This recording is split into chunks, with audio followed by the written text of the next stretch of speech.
कौन हो बेटी तुम? मैंने तुम्हें पहले यहाँ कभी नहीं देखा। और तुम्हारा नाम क्या है?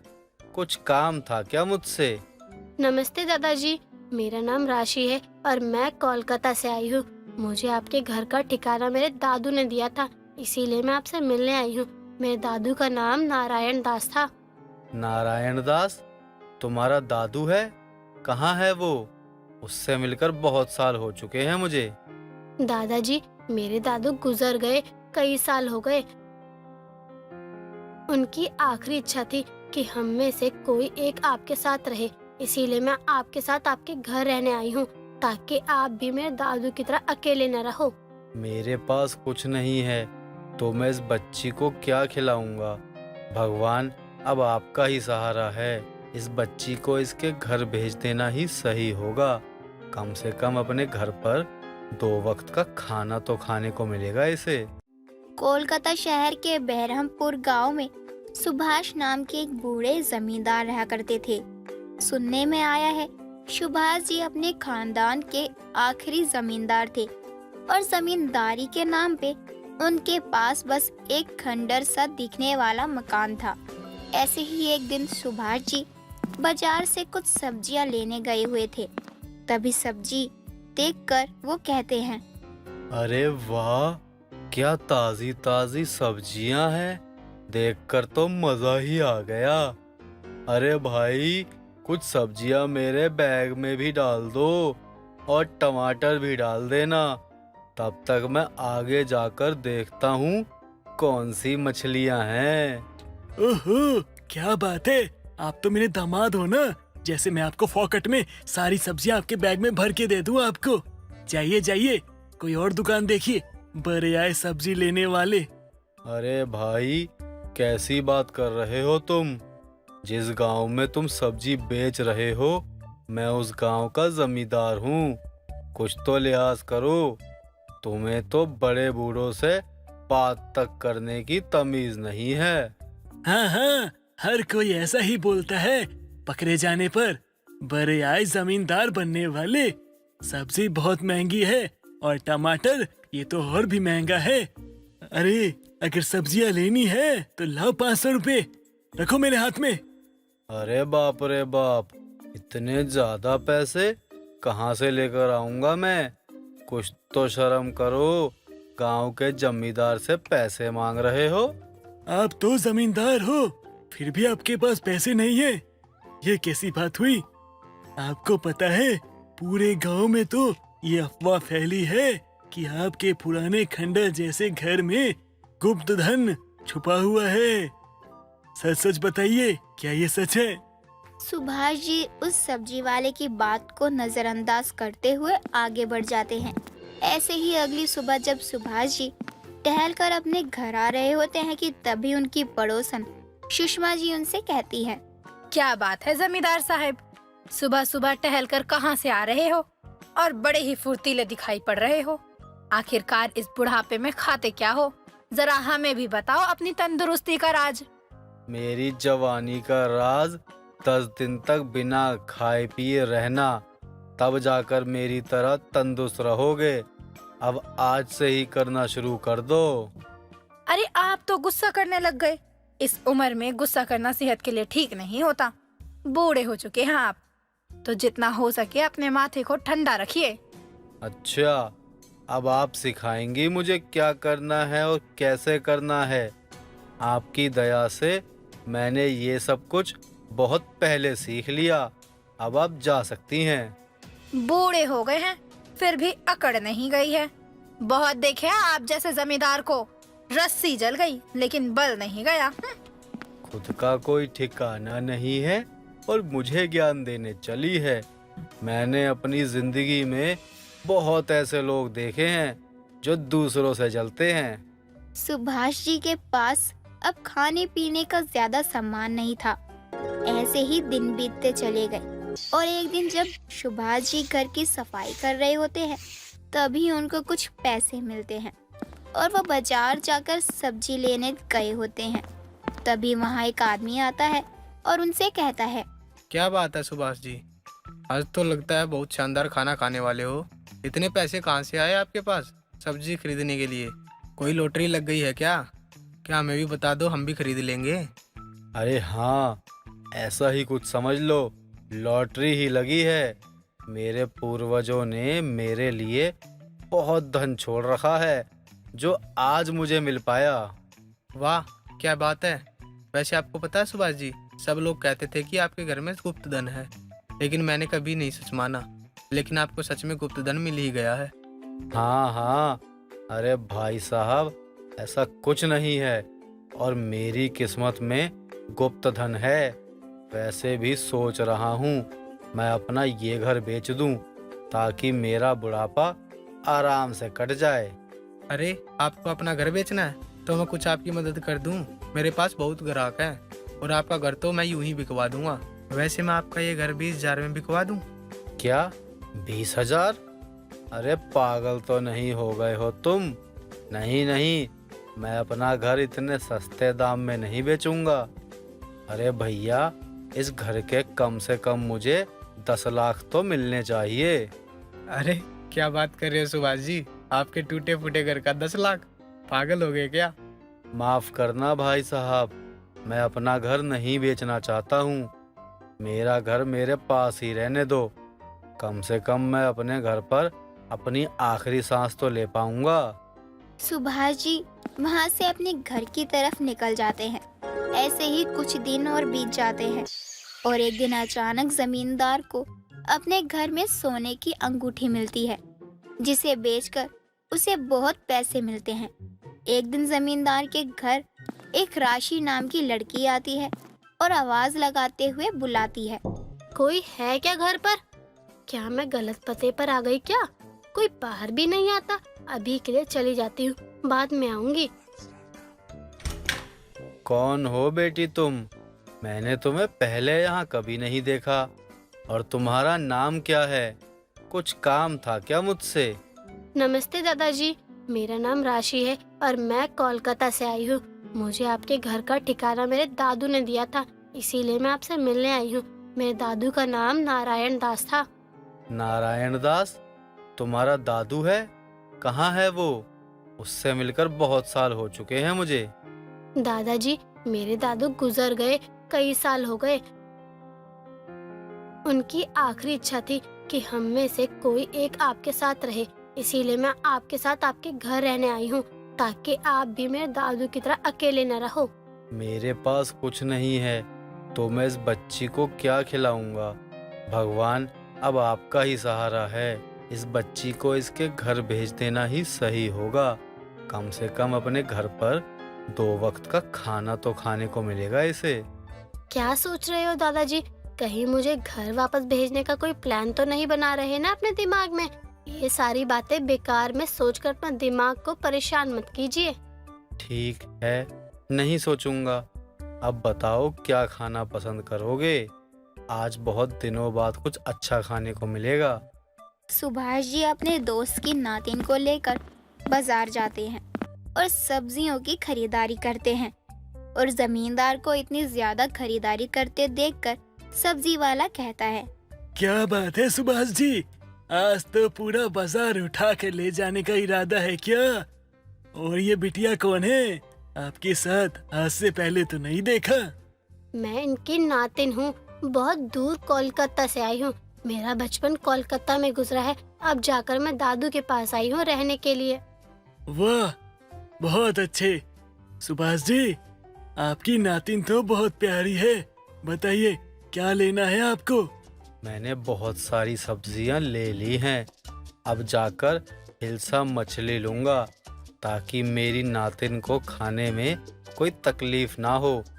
एक दिन था जब मेरे पास पैसों की कमी थी, लेकिन अब मेरे पास बहुत पैसे हैं।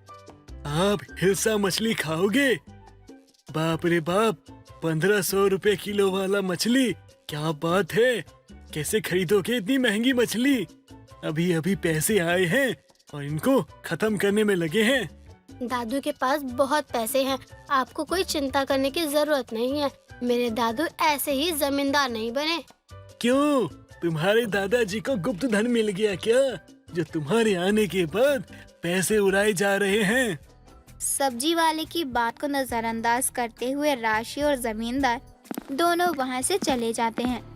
उनको बाजार से जाता देखकर बाजार के लोग जमींदार के घर का खाने की बात करने लगते हैं।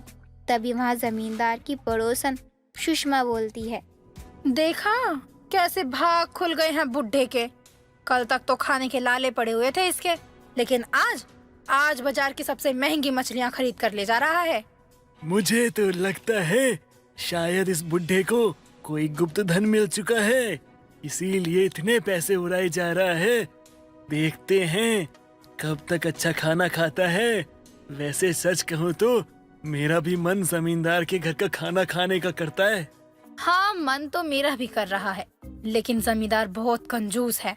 हमें खाने पर वो कभी न्योता नहीं देगा। क्या बात है जमींदार जी, वापस बाजार क्यों आ गए फिर से? कुछ भूल गए क्या? क्या खरीदने आए हो? अरे नहीं नहीं, मेरी नातिन आप सभी को निमंत्रण देना चाहती है। आप सभी हमारे घर पर खाना खाने जरूर आना। पहली बार ये जमींदार अपने घर पर आप सबको खाना खिलाएगा। आप सभी जरूर आना मेरे दादाजी के घर। मेरे दादाजी ने आज तक आम आदमी के जैसे जीवन बिताया है। आज के बाद मेरे दादाजी जमींदार की तरह रहेंगे। इसी खुशी में हम आज आप सभी के लिए जमींदार के घर खाना खिलाएंगे। राशि की बात सुनकर सुभाष जी बहुत भावुक हो जाते हैं और सभी को निमंत्रण देकर अपने घर की तरफ चले जाते हैं। ऐसे ही अगली सुबह नए दिन के साथ जमींदार अपने घर में खाने का आयोजन करते हैं। जमींदार के घर सभी गांव वाले आते हैं और जमींदार के घर का खाना खाकर तारीफ करते हैं। करुणा अपनी बेटी विनोद के लिए एक बहुत ही ज्यादा सुंदर लड़की ढूंढ रही थी। ऐसे ही एक दिन करुणा बाजार गई हुई थी। तभी वहाँ उसकी पड़ोसन कांता आती है और करुणा को देखकर उससे बोलती है। करुणा बहन, मैंने सुना है तुम अपने बेटे विनोद के लिए लड़की ढूंढ रही हो। एक बात कहूँ, बुरा मत मानना। कहो, इसमें बुरा मानने वाली क्या बात है? आराम से कहो। अब अपनी बेटे की बात करना शुरू ना कर दे बस। देखो करुणा बहन, हम दोनों पड़ोसन हैं और पता नहीं कितने सालों से हैं। मैं चाहती हूँ हमारी दोस्ती को हम रिश्तेदारी में बदल दे तो कितना अच्छा होगा। अरे सच मानो कांता बहन, सबसे पहले मेरे दिमाग में आपकी बेटी का ही ख्याल आया था। अच्छा, फिर आपने बात आगे क्यों नहीं बढ़ाई? क्या मेरी बेटी दिखने में सुंदर नहीं है या कुछ कमी है मेरी कोमोलिका में? अरे नहीं नहीं, मुझे बहुत सुंदर लगती है कोमोलिका। बस विनोद बोलने लगा कि कोमोलिका के चेहरे में कुछ पिंपल हैं और मेरे विनोद का चेहरा बिल्कुल साफ है। ये क्या बात हुई? हर किसी को आते हैं पिंपल तो। वैसे भी ये सब के चक्कर में रहे तो शादी भूल ही जाओ। ऐसा कुछ नहीं होगा मेरे बेटे के साथ। देख लेना, मेरे बेटे को बहुत खूबसूरत लड़की मिलेगी, एकदम हूर की परी के जैसे। एक भी दाना नहीं होगा उसके चेहरे पर। देखते हैं, हम भी यही हैं और तुम भी यही हो। जब तुम्हारी बहू आएगी हम देख लेंगे, अब हूर की परी आती है या परी के वेश में कोई और, देख लेंगे। विनोद की ऐसी कोई डिमांड नहीं थी। ये सारी डिमांड तो खुद करुणा की थी। करुणा अपने बेटी के लिए जैसी बहू ढूंढ रही थी, शायद ही उसे मिल पाए। ऐसे ही एक दिन विनोद रास्ते से जा रहा होता है। तभी वहाँ एक आनंदी नाम की लड़की अपने सर को झुकाए रो रही थी। तभी उसे देखकर विनोद उससे पूछता है, आप ऐसे क्यों रो रही हो? कुछ हुआ है अगर तो आप मुझे बताइए। अगर आपको कोई भी परेशानी है तो आप मुझे बता सकती हैं।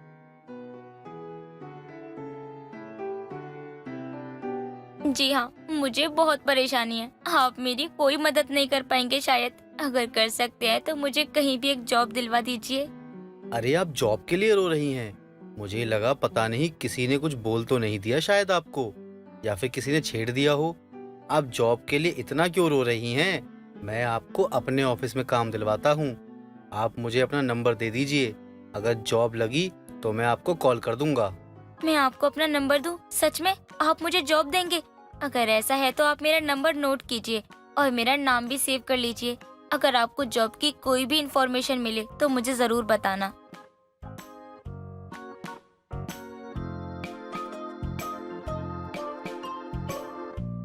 आपने आपका क्या नाम बताया? वो क्या है ना, फोन नंबर सेव करना था आपके नाम से। बस इसीलिए पूछ रहा था मैं तो। अरे तो आप इतना डर क्यों रहे हो मुझसे? मुझे भी पता है जब नंबर लिया है तो नाम भी जरूरी है, पागल। मैं तो डर ही गया था, मुझे लगा था कहीं आप मुझे गलत ना समझ लें इसलिए, लेकिन आप तो मुझसे भी ज्यादा समझदार निकली। आपको क्या लगता है मैं दूसरों की तरह ड्रामे करूंगी? अरे नहीं जी, मुझसे नहीं होते ये ड्रामे। भले मैं मुंह पर बोल देती हूँ, लेकिन ड्रामे ना बाबा ना। एक बात पूछूं, आप बुरा तो नहीं मानेंगी? अगर बुरा लगे तो पहले ही माफी मांग लेता हूँ आपसे। आपके चेहरे में इतने सारे पिंपल कैसे हुए और आप इन्हें कम क्यों नहीं करती? मुझे तो ऐसे ही रहना पसंद है। अगर कोई भी मुझे पसंद करेगा तो ऐसे ही करे, वरना ना ही करे। मुझे कोई परेशानी नहीं है। जिसको मुझसे शादी करनी होगी मेरे इसी रूप से करे, बस। वाह, आपकी सोच तो बहुत अच्छी है। आजकल की दुनिया में हर कोई मेकअप करता है और खुद को सुंदर बनाना चाहता है। दोनों अपनी अपनी बातें करते हैं और एक दूसरे से अपना नंबर बदलते हैं। ऐसे ही कुछ दिन बीत गए और एक दिन करुणा अपने बेटे विनोद से बोलती है। विनोद, मैं चाहती हूँ तुम अब शादी कर लो। सबकी बहू आ गई है, बस मेरी ही किस्मत में बहू का सुख नहीं लिखा शायद। माँ, शादी के लिए लड़की भी तो होना जरूरी है ना। और वैसे भी मैं किसी भी लड़की से शादी थोड़ी ना कर सकता हूँ। ये तो मेरी पूरी जिंदगी की बात है। ऐसे कैसे मैं किसी से भी शादी कर लूँ?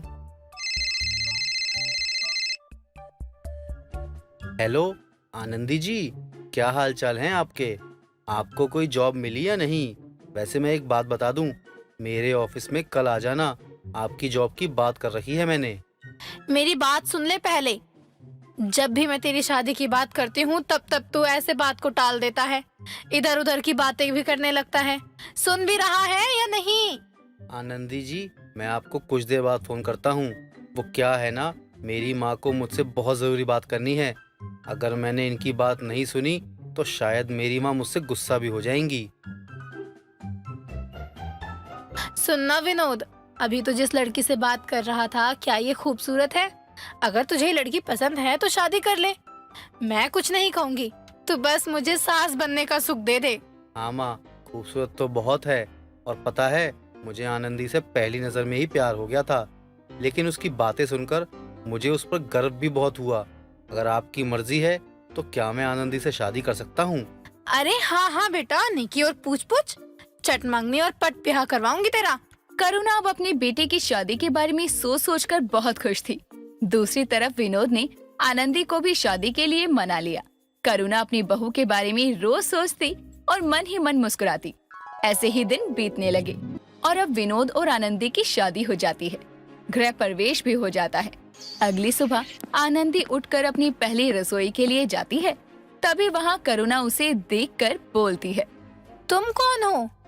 मेरी बहू तुम जैसी तो बिल्कुल भी नहीं दिखती। कहीं तुमने मेरी बहू का अपहरण तो नहीं कर लिया? अगर ऐसा है तो बताओ तुम्हें कितने पैसे चाहिए? माँ जी, मैं ही हूँ आपकी बहू आनंदी, जिसको कल विनोद जी ब्याह कर लाए हैं।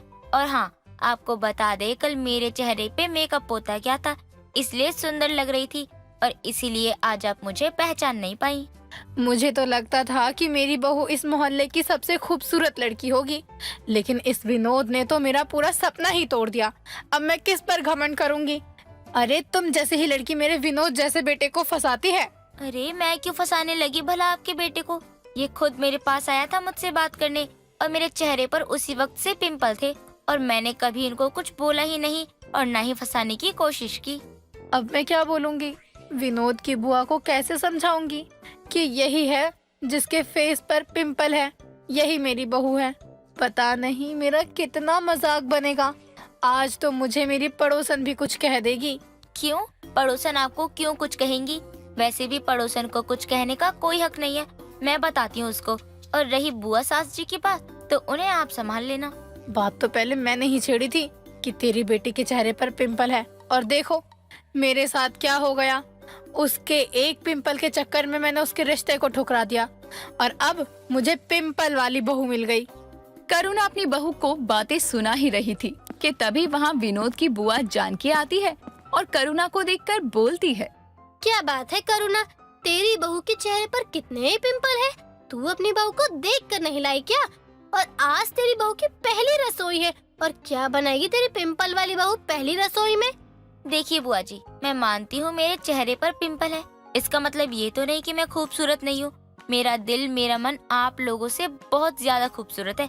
बड़े आई किसी का भी मजाक उड़ाने वाले। ये कैसी बात कर रही है बहू? ये विनोद की बुआ है।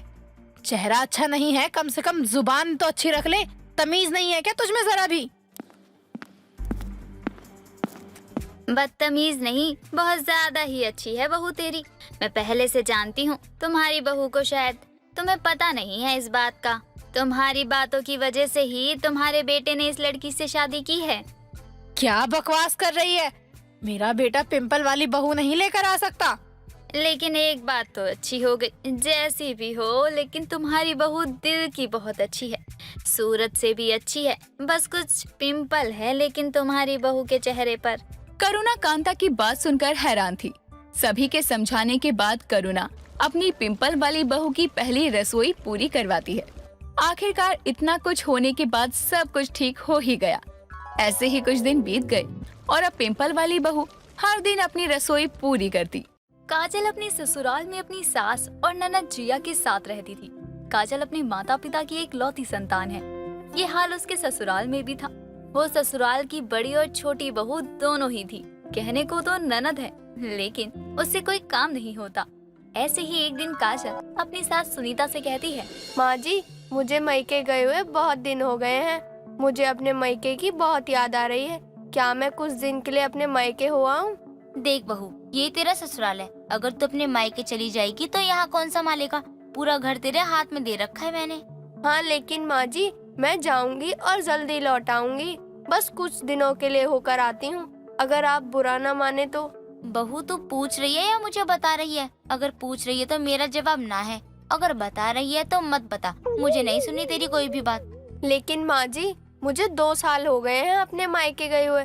अब तो मैं जाकर ही रहूंगी। वैसे भी घर संभालने के लिए तो जिया है ना, तो फिर मेरी क्या जरूरत है? क्या? जिया वो घर कैसे संभालेगी? अभी जिया की उम्र ही क्या है जो वो घर संभालेगी? दिमाग है तुम्हारे अंदर या अपने मायके छोड़कर आई हो? बढ़िया ही मायके जाकर काम करने वाली। कितनी जालिम है। भगवान करे इनकी बेटी को भी मेरा जैसा ही ससुराल मिले, फिर पता चलेगा मायके जाने का दुख क्या होता है। क्या है? यहाँ खड़े खड़े क्या सोच रही है? जा जाकर काम कर। बढ़िया ही तेरी भोली शक्ल देखकर पिघलने वाली नहीं हूँ मैं। हाँ, पता है आप नहीं पिघलेंगी। क्या? फिर से बोल। अभी तूने जो भी कहा वो फिर से बोल जरा। क्या क्या? मैंने तो कुछ भी नहीं कहा। शायद आपके कान बज रहे हैं, इसलिए मेरे ना भी कुछ कहने पर आपको बहुत कुछ सुनाई दी गया। ठीक है माँ जी, मैं जा रही हूँ, बहुत काम है। काजल बात को घुमाकर वहाँ से रसोई की तरफ चली जाती है। सुनीता ने ठान लिया था कि अपनी बहू को किसी भी हाल में उसके मायके नहीं जाने देगी। ऐसे ही कई दिन गुजर जाते हैं और एक दिन सुनीता की बेटी जिया अपनी भाभी से कहती है, भाभी, मुझे ना आपसे कुछ कहना है। आप मेरी भाभी हो ना, इस नाते आपसे कुछ मन की बातें करने आई हूँ। क्या आप मेरी बात सुनोगी? आज सूरज कहाँ से निकला है? आज जिया राजकुमारी खुद मुझसे बात करने आई हैं, वो भी इतने प्यार से। भाभी, सुन रही हो आप या नहीं मेरी बात को? कब से इंतजार कर रही थी मैं आपके काम खत्म होने का। अब मैं आपसे कुछ कहना चाहती हूँ, बोलूं? अरे हाँ हाँ ननद जी, वैसे आपको मेरे काम खत्म होने का इंतजार करने की क्या जरूरत थी? आप तो काम के बीच में आकर ही बता देती, मैं तब भी सुन लेती। नहीं भाभी, अगर आपको मैंने काम के बीच में बुलाया होता तो आपका काम अधूरा रह जाता, इसलिए मैंने नहीं बुलाया। और अधूरा काम देख के तो माँ आप पर ही बहुत गुस्सा करती। बढ़िया ही फिक्र करने वाली। हाँ हाँ, आप सही कह रही हो। और बताओ, क्या बात करनी थी आपको? भाभी, मैं किसी से प्यार करती हूँ और मैं उसी से शादी करना चाहती हूँ। अगर आप मेरा और विजय जी का रिश्ता माँ को बता दो तो आपका बहुत एहसान होगा। अरे हाँ हाँ ननद जी, ये तो बड़ी खुशी की बात है। मैं जरूर बात करूंगी माँ जी से आपके और विजय के रिश्ते के लिए। अब आएगा मजा। अब अपनी बेटी को मायके में रखेंगी या ससुराल भेजेंगी? काजल अपनी ननद जिया और विजय के बारे में सब कुछ बताती है। ये सारी बातें सुनकर सुनीता बहुत खुश होकर कहती है, बहू, जिया को बुला जरा, मैं उससे खुद कुछ सवाल करना चाहती हूँ। मैं भी तो देखूँ कि मेरी राजकुमारी ने किस राजा को पसंद किया है। ननद जी, अरे ओ ननद जी, ननद जी, माँ जी बुला रही हैं आपको। कुछ सवाल करने हैं माँ जी को आपसे। हाँ भाभी, बताइए ना, क्या पूछना है आपको मुझसे? आए हाय, मेरी बच्ची कितनी मासूम है, इसको पता भी नहीं कि किसके साथ बात करनी चाहिए। जिया, मैंने तुझे बुलाया है, आजा मेरे पास बैठ जा। हाँ बताइए माँ, क्या पूछना है आपको मुझसे? वैसे माँ, आपको भाभी ने सब कुछ बता तो दिया होगा ना मेरे और विजय जी के बारे में? हाँ बता तो दिया, लेकिन मुझे तेरे मुंह से सुननी है, क्या बात ये सारी सच है? और लड़का करता क्या है और उसके घर में कौन कौन है? लड़का अपने माँ बाप का एक ही बेटा है और उसकी कोई बहन भी नहीं है। काम बहुत अच्छी कंपनी में करता है। अरे वाह, मेरी बेटी की किस्मत बहुत अच्छी है। ठीक है, कभी बुला ले अपने विजय जी और उनके परिवार वालों को, हम तुम्हारी शादी की बात करते हैं। जिया अपने होने वाले पति को और उसके परिवार वालों को बुलाती है। शादी की बातें पक्की हो जाती हैं। देखते देखते जिया और विजय की भी शादी हो जाती है। ऐसे ही एक दिन जिया अपने ससुराल में नाश्ता करते हुए अपनी सास जानकी से कहती है, माँ जी, मुझे आपके यहाँ का नाश्ता बिल्कुल भी अच्छा नहीं लगता। पता नहीं यहाँ के नाश्ते में वो खास बात नहीं है। अच्छा बहू, ऐसी भी क्या बात है तुम्हारे मायके के नाश्ते में? कभी हमें भी बनाकर खिला दो। बात तो हर कोई कर लेता है, कभी बनाकर खिलाओ तो पता चले ना कि तुम्हारे मायके का नाश्ता होता कैसा है। ठीक है माँ जी, मैं आपको कल नाश्ते में अपने मायके के स्पेशल खाने खिलाऊंगी और जब भी आप खाओगी तो उंगलियाँ चाटती रह जाओगी, देख लेना। हाँ ठीक है, मैं भी देखती हूँ कि कैसा नाश्ता बनाती है अपने मायके का। दोनों सास बहू बातें कर ही रही होती हैं कि तभी उनके घर जानकी की पड़ोसन प्रभा आती है और दोनों सास बहू को नाश्ता खाता हुआ देखकर कहती हैं, अरे वाह, क्या टाइम पर आई हूँ मैं। दोनों सास बहू नाश्ता कर रही हैं और मैं भी आ गई। क्या किस्मत है मेरी। हाँ जानकी, हाँ किस्मत तो बहुत अच्छी है, लेकिन कल का नाश्ता तू खाना। कल मेरी बहू ने अपने घर में जैसा नाश्ता खाया करती थी बिल्कुल वैसा ही नाश्ता बनाएगी बोल रही है। वो क्या है ना कि बहू को हमारे घर का नाश्ता पसंद नहीं है। ओहो, मतलब अब ससुराल वर्सेस मायके का नाश्ता होगा। वाह जी वाह, मैं ऐसा ही करती हूँ कि पूरे मोहल्ले के लेडीज को बुला लाती हूँ। देखते हैं फिर हम सब खाकर किसका नाश्ता बेस्ट बताएंगे।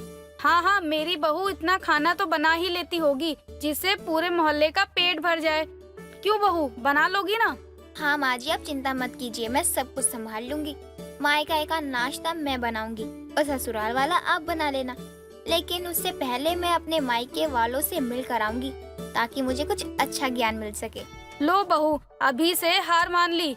लगता है अब बहू अपने मायके से किसी को लेकर आएगी खाना बनवाने।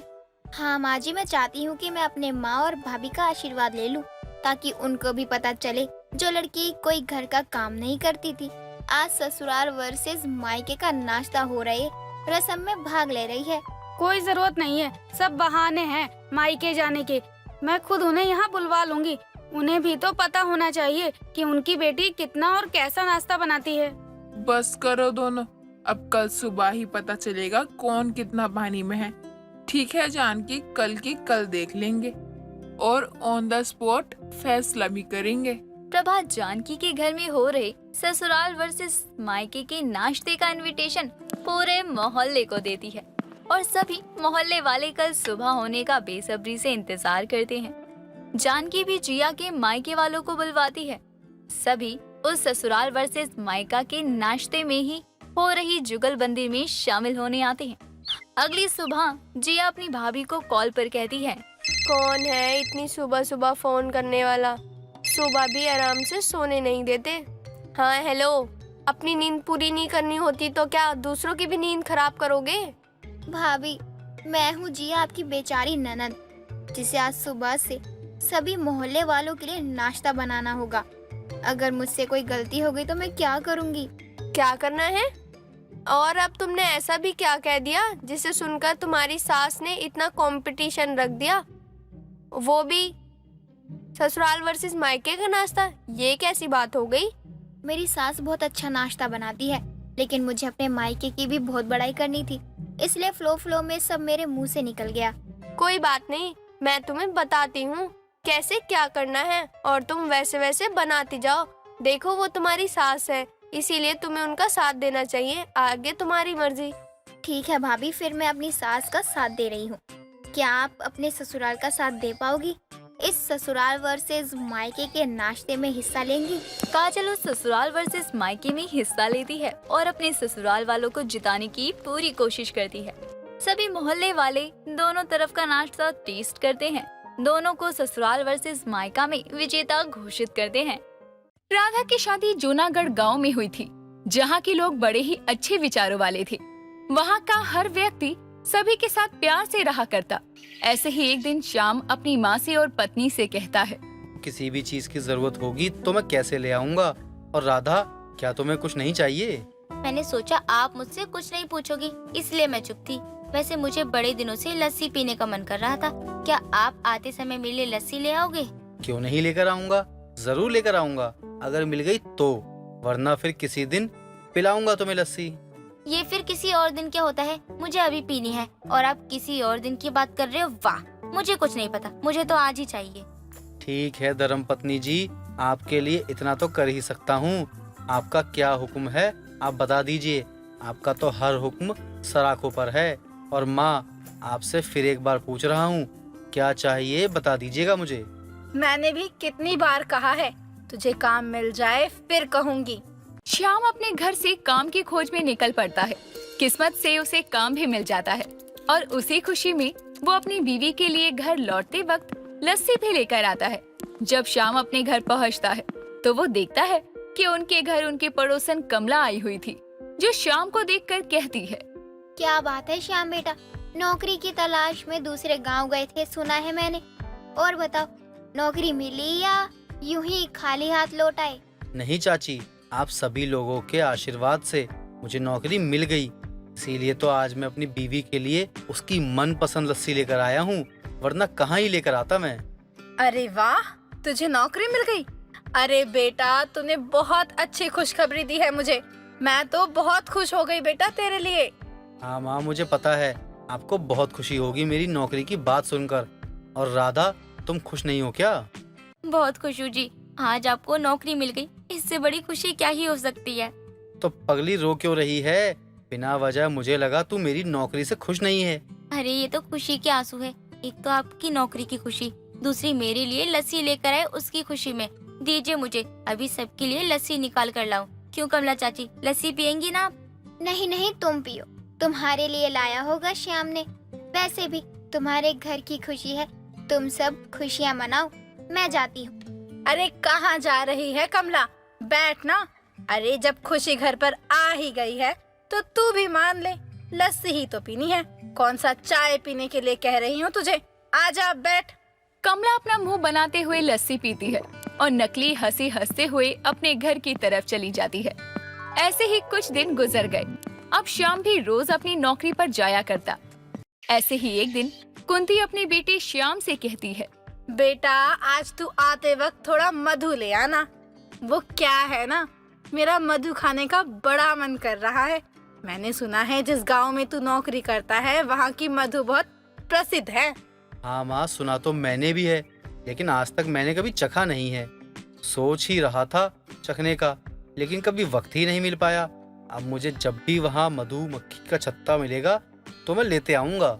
ठीक है, जैसा तुम्हें ठीक लगे, जब तुम्हारा मन हो तभी लेकर आना। क्या बातें हो रही है माँ जी? वैसे माँ जी, आपने उस दिन जो लस्सी पी थी वो लस्सी कैसी लगी? हाँ ठीक ही थी, मुझे इतनी भी खास नहीं लगी।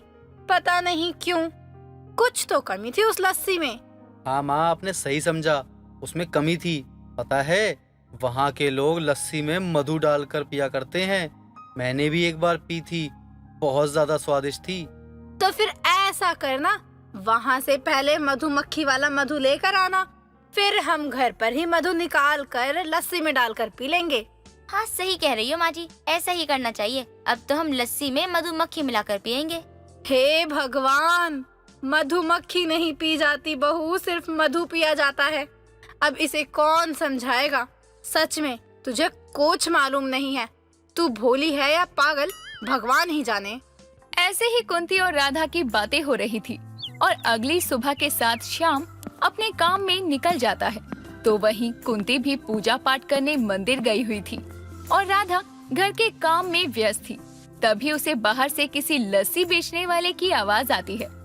राधा पूरा काम छोड़कर लस्सी वाले के पास जाती है और उसे बोलती है। अरे ओ लस्सी वाले भैया रुको, अभी तो आवाज लगा रहे थे, इतनी जल्दी यहाँ से वहाँ पहुँच गए? बहुत तेजी और फुर्ती है आपके अंदर तो। क्या खाते हो आप? अरे खाते नहीं पीते हैं, वो भी सुबह सुबह। घर की बनाई हुई लस्सी है, अभी बेचने निकले हैं। लस्सी पियो लस्सी, फुर्तीले बनोगे। वैसे भी कुछ अलग बात है इस लस्सी में, अगर जो भी पीता है इसको वो तेजी से आगे बढ़ जाता है। क्या बात है भैया, और कैसी दिए एक गिलास लस्सी? बस 50 रुपया, ज्यादा नहीं है। इतना कम दाम आपको कोई नहीं देगा, और साथ ही इतना टेस्टी और घर का बना हुआ। हाय हाय, मैं आपकी जगह होता तो 50 का 500 देता। अगर मुझे इस दाम में कोई नहीं देगा तो आप मुझे क्यों दे रहे हो? आप भी मुझे मत दो, कोई जोर जबरदस्ती नहीं है। आप 50 के 2 गिलास देने हैं ना तो दो, वरना मत दो। अरे बहन जी, जब आपको लेना हो तो ले लो ना, बेकार में काहे बहाने बनाती हो, जिसको सुनकर हमारा दिमाग गर्म हो जाएगा। देखो भैया, देना है तो ठीक से दो, वरना झूठी तारीफें मत करो। मुझे भी पता है लस्सी उतने में ही मिलती है, देना है या नहीं अब ये बताओ। अरे अरे अरे अरे, आप तो बुरा मान गई। अरे ले लीजिए, सुबह का समय है, हाथ में बोनी अब तक हुई नहीं है। एक काम कीजिए, ले लीजिए कम दाम में ही। लस्सी वाला राधा को 2 गिलास लस्सी देता है और राधा खुशी खुशी उस लस्सी को लेकर अपने घर की तरफ जा रही थी। तभी रास्ते में उसे कमला मिलती है और राधा से पूछती है। क्या बात है राधा बहू, बहुत खुश नजर आ रही है। कोई लॉटरी लग गई है क्या, जो इतना उछल उछल कर जा रही है? क्या चाची, आप भी कैसी बातें कर रही हो? अगर मैं उछल उछल कर घर की तरफ जाऊंगी तो ये लस्सी गिर नहीं जाएगी? पता है आपको मैंने कितनी लड़ लड़ कर ये लस्सी खरीदी है। अच्छा, ऐसा क्या है इस लस्सी में जिसकी वजह से तुझे झगड़ना पड़ा? पता है चाची, 1 गिलास 50 का आता है और मैंने 50 के 2 गिलास लिए हैं, इसीलिए खुश हूँ। आज मैंने पैसे बचाए हैं चाची। ठीक है, मैं चलती हूँ, माँ जी आने वाली होंगी, फिर उनको भी मैं लस्सी पीने को दूंगी। वो थक कर घर आएंगी ना, इसीलिए। ठीक है बहू, जा जाकर अपनी सास की सेवा कर, शायद तुझे पुण्य मिले। राधा को कमला की बात कुछ समझ नहीं आती और वो अपने घर की तरफ चली जाती है और जाकर लस्सी पीने लगती है। जब वो लस्सी पी रही थी तब उसे एक मधुमक्खी उसके होठों पर काट लेती है। आए, ये क्या काट गया मुझे? उफ, बहुत तेज दर्द हो रहा है। कोई घर पर भी तो नहीं है जिसे मैं ये दिखा सकूं। बहू ये रख दे पूजा की थाली। उफ, बहुत गर्मी हो रही है, कुछ जल्दी से ठंडा पिला बहू। ये लीजिए माँ जी, आज मैं हम दोनों के लिए लस्सी लेकर आई थी, लेकिन मुझसे रुका ही नहीं गया तो मैं 1 गिलास पी ली। लेकिन बहू तू घूंघट में क्यों है? ऐसे तो तू कभी नहीं करती, आज तू ये घूंघट क्यों कर रही है? माँ जी, जब मैं लस्सी पी रही थी उसी वक्त एक मधुमक्खी ने मुझे बहुत तेज काट लिया और तभी से मेरा मुंह सूज गया है। आज मैंने मधुमक्खी वाली लस्सी पी थी ना, आज ऐसा हो गया। लेकिन तुझे मधुमक्खी किसने दिया और तू उसे क्यों खा गई? माँ जी, वो मैंने ही लस्सी वाले भैया से मधुमक्खी वाली लस्सी मांगी थी और मुझे क्या पता था ये मधुमक्खी मुझे ही काट लेगी। ये क्या बहू, तेरा मुंह तो सूज कर बंदरिया के जैसा हो गया है, और पी ले मधुमक्खी वाली लस्सी। राधा का होठ बहुत बुरी तरह सूज गया था, जिसे देखकर कुंती बहुत हंसने लगती है। और जब शाम को श्याम घर आता है तो वो देखता है कि मधुमक्खी की लस्सी पीने वाली बहू का मुंह सूजा हुआ है। कई दिनों तक राधा अपना मुंह छुपा कर ही रखती थी। ऐसे ही कुछ दिन बीत गए और अब राधा ठीक हो चुकी थी। अब अगर कोई भी लस्सी आती तो राधा उसे अनदेखा कर देती।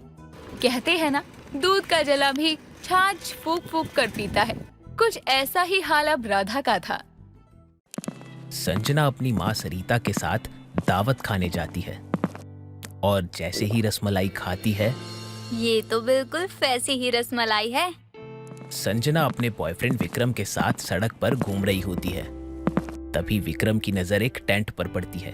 संजना, वो देखो, वहाँ पर टेंट लगा है, पक्का वहाँ पर कोई ना कोई दावत तो हो ही रही होगी। हाँ हाँ, मेरे फूफा की शादी की दावत हो रही है ना, चलो दावत में चलते हैं। तुमने पहले कभी बताया नहीं कि तुम्हारे फूफा की दूसरी शादी होने वाली है। चलो कोई बात नहीं, अब तो बता दिया ना। चलो अब चलते हैं दावत खाने। तुम सच में पागल ही हो। अरे मैं तो बस ऐसे ही बोल रही थी कि मेरे फूफा की शादी है। कोई बात नहीं, मजाक में बोल दिया तो क्या हुआ, हम दावत खाने फिर भी जाएंगे। क्या हो गया है तुम्हें? हम ऐसे ही बिना बुलाए किसी की दावत में कैसे जा सकते हैं? अगर उन्हें पता चल गया ना कि हम बिन बुलाए बाराती हैं, तो गंदी वाली बेइज्जती हो जाएगी हमारी। पता कैसे चलेगा?